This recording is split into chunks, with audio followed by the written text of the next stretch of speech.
আসসালামু আলাইকুম সবাইকে তানিয়াজ কিচেন স্টোরিতে আবারও স্বাগতম জানাচ্ছি আজকের নতুন রেসিপি দেখার জন্য। আজকে 4টি মজাদার পুডিংয়ের রেসিপি একসাথে শেয়ার করব। তাহলে চলুন দেখে নেওয়া যাক। রেসিপিগুলো যদি ভালো লেগে থাকে তাহলে কিন্তু অবশ্যই চ্যানেল সাবস্ক্রাইব করে দেবেন আর পাশে থাকা বেল বাটনটি অন করে রাখবেন যাতে করে নতুন সব ভিডিওর নোটিফিকেশন সবার আগে আপনাদের কাছে চলে যায়।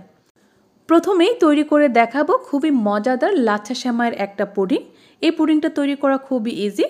প্রথমেই চুলায় একটা প্যান বসিয়ে এর মধ্যে 1 টেবিল চামচ পরিমাণ ঘি দিয়েছি। তারপর এর মধ্যে দিয়ে দিয়েছি 1/4 কাপ পরিমাণ লাচ্ছা সেমাই। এখন চুলার আঁচটাকে মিডিয়াম লোতে রেখে এই লাচ্ছা সেমাইগুলোকে 3 থেকে 4 মিনিটের মতো ভেজে নিব। তবে খেয়াল রাখতে হবে সেমাইগুলো যাতে পুড়ে কালারটা নষ্ট না হয়ে যায়। সেমাইগুলো ভাজা হয়ে গেলে এখন এগুলোকে প্যান থেকে তুলে নিয়ে এক সাইডে রেখে ঠান্ডা হতে দিব। অন্যদিকে পুডিংয়ের জন্য আমি ক্যারামেলটা তৈরি করে নিব।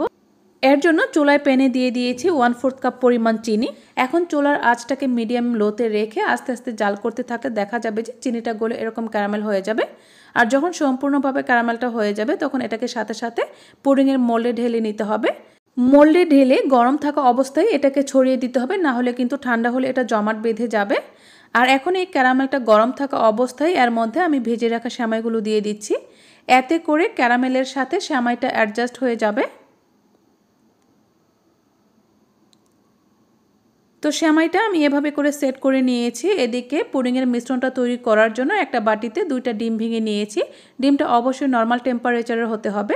1/4 কাপ পরিমাণ চিনি দিয়ে ডিমের সাথে চিনিটা খুব ভালো করে মিশিয়ে নিয়েছি। খুব ভালো করে মেশানো হয়ে গেলে এবার এর মধ্যে দিয়ে দিচ্ছি 1 কাপ পরিমাণ ঘন দুধ। এখানে আমি 2 কাপ দুধ জাল করে ঘন করে ঠান্ডা করে নিয়েছি। তারপর ফ্লেভারের জন্য এখানে আপনি ভ্যানিলা এসেন্সও ব্যবহার করতে পারেন অথবা পছন্দ না করলে এটা স্কিপ করতে পারেন। এবার পুডিংয়ের মিশ্রণটাকে আমি পুডিংয়ের মোল্ডে ঢেলে নিচ্ছি, তবে অবশ্যই একটা ছাঁকনির সাহায্যে ছেঁকে ঢালতে হবে। এতে করে পুডিংটা অনেক বেশি মসৃণ হবে। মোল্ডে সেট করে নিয়েছি। এবার এটাকে আমি স্টিম করে নিব। এর জন্য চুলায় একটা প্যানে গরম পানি দিয়ে এর ভিতরে একটা স্ট্যান্ড বসিয়ে দিয়ে এর উপরে মোল্ডটা বসিয়ে দিয়েছি। তারপর ঢাকনা দিয়ে ঢেকে ঢাকনার ছিদ্রটা বন্ধ করে দিয়ে চুলার আঁচটাকে মিডিয়ামে রেখে 30 মিনিটের মতো আমি স্টিম করে নিয়েছি। এর মধ্যে পুডিংটা কমপ্লিটলি হয়ে গেছে আর আমি চেক করে নিয়েছি একদম ভেতর পর্যন্ত ভালো করে কুক হয়েছে। এখন এটাকে 1 ঘন্টা ফ্রিজে রেখে আমি ঠান্ডা করে নিয়েছি। তারপর এটাকে সাইড থেকে চাকু দিয়ে ছাড়িয়ে নিয়ে মোল্ড আউট করে নিব। এভাবে ছাড়িয়ে নিলে পরবর্তীতে পুডিংটা ভেঙে যাওয়ার কোনো ধরনের চান্স থাকে না। আর মোল্ড আউট করার পর দেখতেই পাচ্ছেন এটা কতটা লোভনীয় হয়েছে। যারা সেমাই এবং পুডিং দুটোই খেতে পছন্দ করেন তাদের জন্য খুবই পারফেক্ট একটা ডেজার্ট এটা। এবারে তৈরি করে দেখাবো কোনো ধরনের বেক করার ঝামেলা বা স্টিম করার ঝামেলা ছাড়াই ডিম এবং দুধের পুডিং। প্রথমেই পুডিংয়ের মিশ্রণ তৈরি করার জন্য এখানে আমি নর্মাল টেম্পারেচারে থাকা 2টা ডিমের কুসুম নিয়েছি। এর সাথে দিয়েছি 1/3 কাপ পরিমাণ কর্নেস মিল্ক এবং 1/2 কাপ পরিমাণ কর্নফ্লাওয়ার। সব কিছু একসাথে খুব ভালো করে মিশিয়ে নিয়েছি। মেশানোটা একদম মসৃণ হবে যাতে কোনো জায়গায় কর্নফ্লাওয়ার জমাট বেঁধে না থাকে। ভালো করে মেশানো হয়ে গেলে এবার এর মধ্যে অ্যাড করে দিচ্ছি 2 কাপ পরিমাণ লিকুইড মিল্ক। এখানে জাল করা অথবা কাঁচা যে কোনো দুধ নিতে পারেন, তবে অবশ্যই দুধটা যেন নর্মাল টেম্পারেচারের থাকে। প্রথমে 1 কাপ দুধ খুব ভালো করে মিশিয়ে নিয়ে এবার আরও 1 কাপ দুধ দিয়ে ভালো করে মিশিয়ে নিয়েছি। তো আমাদের এই মিশ্রণটা একদম রেডি হয়ে গেছে। এবার যে মোল্ডে আমি এই মিশ্রণটা জাল করব তার মধ্যে একটা ছাঁকনির সাহায্যে এটা দিয়ে দিচ্ছি যাতে করে কোনো ধরনের লাম্পস না থাকে।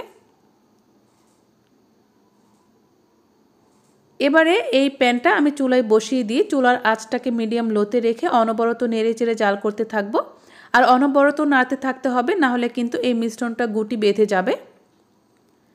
একদম ভালো করে মিশিয়ে নিয়ে এটাকে একদম মসৃণ করে ঘন করে নিয়েছি।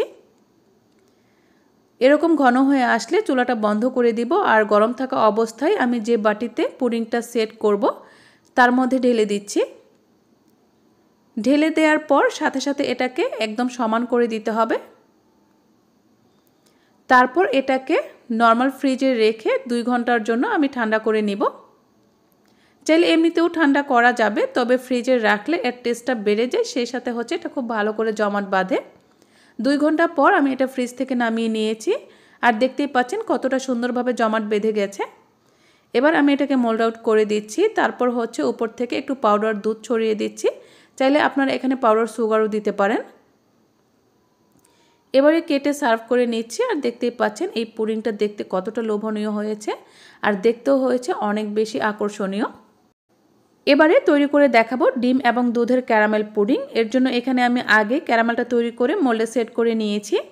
এবার পুডিংয়ের মিশ্রণ তৈরি করার জন্য নর্মাল টেম্পারেচারে থাকা 2টা ডিম ভেঙে নিয়েছি। ডিমটা ভালো করে একটা হ্যান্ড বিটারের সাহায্যে মিশিয়ে নিয়ে এর মধ্যে দিয়ে দিচ্ছি 1/3 কাপ পরিমাণ চিনি। চিনিটাও এবার ভালো করে বিট করে মিশিয়ে নিব সম্পূর্ণভাবে চিনিটা না গলা পর্যন্ত। তারপর সব কিছু ভালো করে মেশানো হয়ে গেলে এবার এর মধ্যে দিয়ে দিচ্ছি 2-3 ফোঁটা ভ্যানিলা এসেন্স। এটা চাইলে আপনারা স্কিপ করতে পারেন যারা ভ্যানিলা এসেন্সের ফ্লেভারটা পছন্দ না করেন। সব কিছু ভালো করে মিশিয়ে নিয়ে এবার এর মধ্যে অ্যাড করে দিচ্ছি 1 কাপ অ্যান্ড 2/3 কাপ পরিমাণ ঘন দুধ। দুধটা আমি এখানে জাল করে ঘন করে তারপর ঠান্ডা করে নিয়েছি। খুব ভালো করে মিশিয়ে নিয়েছি। এবার এই পুডিংয়ের মিশ্রণটা একটা ছাঁকনির সাহায্যে আমি যে মোল্ডে ক্যারামেল সেট করেছিলাম তার মধ্যে ছেঁকে দিয়ে দিচ্ছি। এবার এটাকে ঢেকে চুলায় একটা প্যানে গরম পানি দিয়ে এর উপরে এরকম করে টিস্যু বিছিয়ে আমি এর মধ্যে বসিয়ে দিব। টিস্যুটা দিলে দেখা যাবে যে মোল্ডটা একদমই নড়াচড়া করবে না। আর অবশ্যই চেষ্টা করবেন এখানে গরম পানি ব্যবহার করতে। তারপর মোল্ডটা ভালো করে বসিয়ে দিয়ে ঢেকে দিয়ে চুলার আঁচটাকে মিডিয়াম লোতে রেখে 30 মিনিটের মতো আমি এটাকে স্টিম করে নিয়েছি। আর এরই মধ্যে পুডিংটা পারফেক্টলি হয়ে গেছে। এবার এটাকে নামানোর পর সম্পূর্ণভাবে ঠান্ডা করে নর্মাল ফ্রিজে রেখে দিব 1 বা 2 ঘন্টার জন্য। আর এরই মধ্যে পুডিংটা সম্পূর্ণভাবে ভালো করে জমে যাবে, এতে করে মোল্ড আউট করার সময় পুডিংটা ভেঙে যাবে না। ভালো করে সাইড থেকে চাকু দিয়ে ছাড়িয়ে নিয়ে আমি এটাকে মোল্ড আউট করে নিয়েছি। আর দেখতেই পাচ্ছেন মাশাআল্লাহ কতটা লোভনীয় এবং সুন্দর হয়েছে। সব শেষে তৈরি করে দেখাবো চকলেট কেক পুডিং, অথবা এটাকে ফ্ল্যান কেকও বলা হয়। প্রথমেই পুডিংয়ের মিশ্রণটা তৈরি করার জন্য এখানে আমি নর্মাল টেম্পারেচারে থাকা 2টা ডিম ভেঙে নিয়েছি। এর সাথে দিয়ে দিচ্ছি 1/4 কাপ পরিমাণ চিনি। ডিমের সাথে চিনি একইভাবে খুব ভালো করে মিশিয়ে নিব চিনিটা সম্পূর্ণভাবে গলে যাওয়া পর্যন্ত। তারপর সুন্দর ফ্লেভারের জন্য 2-3 ফোঁটা ভ্যানিলা এসেন্স দিয়ে দিব।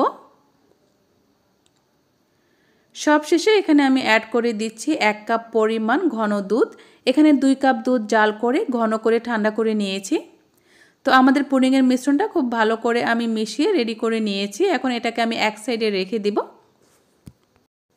এবারে কেকের ব্যাটার তৈরি করার জন্য একইভাবে আমি এখানে নর্মাল টেম্পারেচারের থাকা 2টা ডিম ভেঙে নিয়েছি। আর ডিমের কুসুমগুলোকে অন্য একটা বাটিতে আলাদা করে তুলে রাখছি।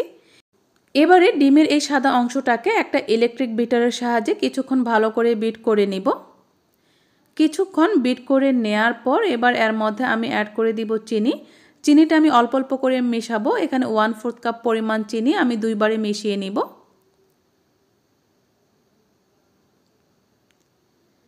এভাবে কিছুক্ষণ বিট করে নেয়ার পর যখন দেখা যাবে যে মিশ্রণটা ফোমি হতে শুরু করেছে, তখন এর মধ্যে অ্যাড করে দিব 2 টেবিল চামচ পরিমাণ রান্নার তেল।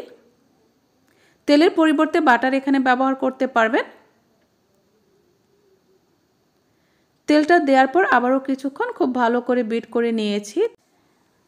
এবারে এর মধ্যে আমি যে ডিমের কুসুমগুলো আলাদা করে তুলে রেখেছিলাম সেগুলো দিয়ে দিচ্ছি। কুসুমগুলো দেওয়ার পর আবারও কিছুক্ষণ বিট করে নিব। তো আমাদের এই মিশ্রণটা কিন্তু একদম রেডি হয়ে গেছে। এবার এর মধ্যে আমি 1/4 কাপ পরিমাণ ময়দা একটা চালনির সাহায্যে চেলে দিয়ে দিচ্ছি। এর সাথে দিচ্ছি 1 টেবিল চামচ পরিমাণ কোকো পাউডার, সেই সাথে হাফ চা চামচ পরিমাণ বেকিং পাউডার। সব কিছু আমি একইভাবে চেলে নিয়েছি। চেলে নিলে দেখা যাবে যে এগুলোর মধ্যে কোনো ধরনের গুটি থাকবে না আর কেকের মিশ্রণটা একদম মসৃণ হবে। এবারে একটা হ্যান্ড বিটারের সাহায্যে আলতো করে এই সব কিছু একসাথে মিশিয়ে নিতে হবে।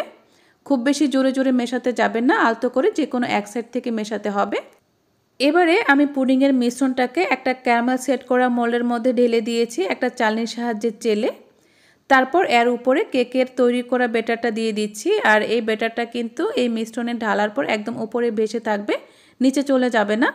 এবারে আগের মতো করে প্যানের মধ্যে গরম পানি দিয়ে এর উপরে স্ট্যান্ড দিয়ে উপরে মোল্ডটা বসিয়ে দিয়েছি। আর চুলার আঁচটাকে মিডিয়াম লোতে রেখে এটাকে 40 মিনিটের মতো আমি স্টিম করে নিয়েছি। তারপর সম্পূর্ণভাবে ঠান্ডা করে এখন এটাকে আমি মোল্ড আউট করে নিচ্ছি। মোল্ড আউট করার পর দেখতেই পাচ্ছেন এই কেক পুডিংটা মাশাআল্লাহ কতটা পারফেক্ট হয়েছে। বাচ্চা থেকে বড় সবাই পছন্দ করবে এরকম 4টা মজাদার পুডিংয়ের রেসিপি শেয়ার করেছি। রেসিপিগুলো যদি ভালো লেগে থাকে তাহলে কিন্তু অবশ্যই ভিডিওটিতে লাইক এবং কমেন্ট করে দিবেন। সেই সাথে আপনার ফ্রেন্ডস এবং ফ্যামিলির সাথে শেয়ার করবেন এবং আমার ফেসবুক পেজটিও ফলো করে দিবেন যদি ফলো না করে থাকেন। সাথে থাকার জন্য সবাইকে অনেক অনেক ধন্যবাদ। আল্লাহ হাফেজ।